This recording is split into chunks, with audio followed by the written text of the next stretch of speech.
Hey, y'all, welcome to What's Cooking with Paula Deen's podcast today. And, Phil and I were talking, and we thought, sometimes when you're shooting Positively Paula, you're kind of rushed and you don't get everything said that you want to get said. So we thought today would be a great opportunity to go over some of the entrees that I prepared, and we'll walk through them slowly. And like I said, I'm hoping that if I forgot anything, that I'll remember to share that with you too. So today we're going to be talking about my fried chicken. I don't know of one Southerner that doesn't love fried chicken. And there is an art to frying chicken at home. It's a little bit of a challenge, but you can do it. You can do it. And I'm going to share with y'all some of the things that my mother told me.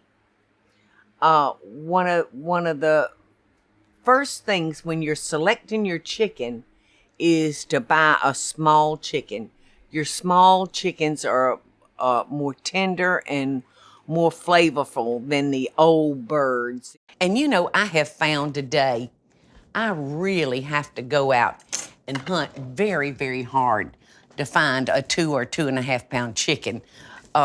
They're feeding them something that causes those chickens to get so big, so quick. And a small chicken to this day is still the best. My mother always said, Paula, don't go bigger than a 2.5 pound chicken. But that's a tall order for today. But these breasts are so big. Look, they're the size of my face. That's a breast. So I like to buy like a 2.5 pound bird. That's the perfect size. And my grandmother, Paul, taught me that when I'm going to have fried chicken for dinner, that morning I should take my chicken, cut it up, unless you have bought it in pieces, season it, and put it back in the refrigerator. And let it have that day to drink up the seasonings that you put on it. So, Grandma always taught me, I've said it 100 times, when I was having chicken for dinner, Paula Ann, season your chicken that morning, honey. Put it in the refrigerator so it can just drink up all those seasonings that you put on it.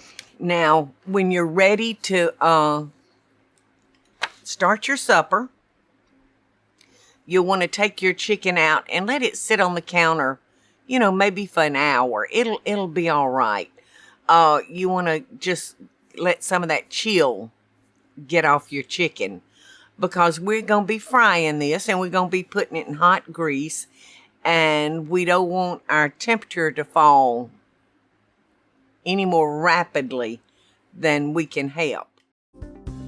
The space that you live in really affects the way you feel. So my first recommendation is start by updating your window treatments with Smith & Noble. Smith & Noble's beautiful handcrafted blinds, drapes, shades, and shutters are custom-made just for you, and they offer different service options to fit your needs. To get started today, contact Smith & Noble to get my special limited-time offer, 25% off on your window treatments, plus free design consultation.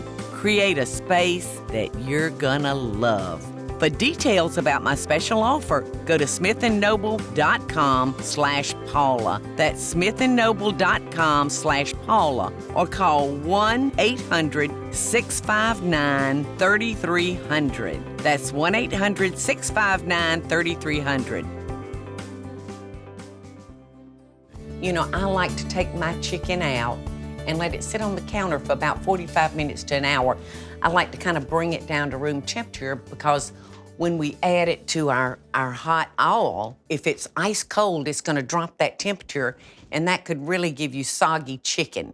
So just remember that tip. But you'll find that will really give you a nicer fried chicken if you'll do that. Now, at the Lady & Sons and at home when I'm cooking chicken, I will take, say, if I'm frying one chicken, y'all, I'll take maybe 2 eggs and a half a cup of Paula Deen hot sauce. If you don't have Paula Deen hot sauce, then a good Louisiana hot sauce will certainly be okay. And you beat that with your 2 eggs and add, maybe 1/4 of a cup of water. You beat that up real good, and then you let your chicken kind of soak in that. And you can leave it for 30 seconds or 30 minutes. It's really not a problem. I've got 3 eggs, 3 beaten eggs, a little water, and now I'm going to add a cup of my hot sauce. And I know right now you're probably saying, whoa, Paula, that's going to be so hot we can't eat it. But it's really not. You don't have any of the heat, but just the flavor. That's all you're going to have. So we're going to dunk our chicken. And I really like, if I have time, y'all, I like to go ahead and put this in the refrigerator and let this sit for a couple of hours. We've got our Dutch oven or our deep fryer, whatever we're using to fry our chicken in. We want to fill it like 3/4 of the way full with peanut oil. Now, I recommend peanut oil because it gives chicken such a wonderful flavor.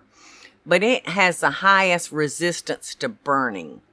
Like if you're using a vegetable oil or a solid shortening, that's going to burn easier than the peanut oil will.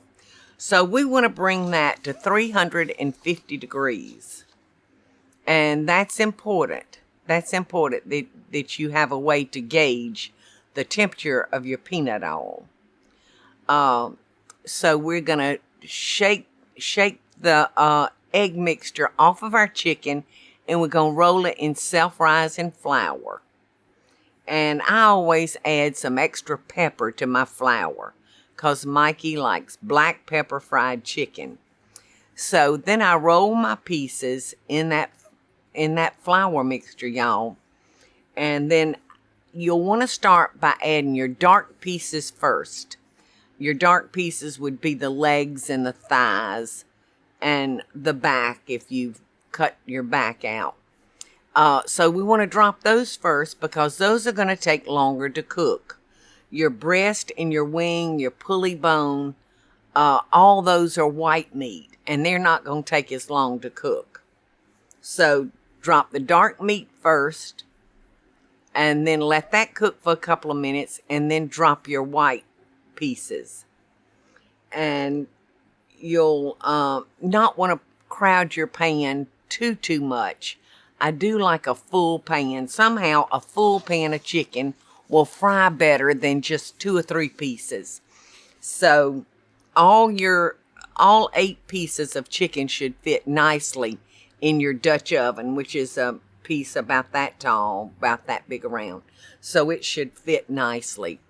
And we're going to cook the white pieces for about 12 minutes. And the thicker thighs and legs, we're going to cook for about 14 minutes. So, I'm giving you those times, but you would have to be the true judge of this because my chicken may be bigger than your chicken, or your chicken may be bigger than my chicken. So you'll have to make those adjustments yourself. So we are almost there, kitties. I think it's done. I'd say it's been in there a good 14 minutes. But I'm just gonna let this cook, and I kind of got a mess here, y'all, so I'm gonna be cleaning this up, and then I think that needs to try on my set of lips. What you think? See if my lips fit that leg. But I hope this little short podcast will take you on the way to fried chicken like your family will say, nobody fries chicken like my mama. I hope that happens. The space that you live in really affects the way you feel. So my first recommendation is start by updating your window treatments with Smith & Noble. Smith & Noble's beautiful handcrafted blinds, drapes, shades, and shutters are custom made just for you, and they offer different service options to fit your needs. To get started today, contact Smith & Noble to get my special limited time offer, 25% off on your window treatments, plus free design consultation. Create a space that you're gonna love. For details about my special offer, go to smithandnoble.com/Paula. That's smithandnoble.com/Paula, or call 1-800-659-3300. That's 1-800-659-3300.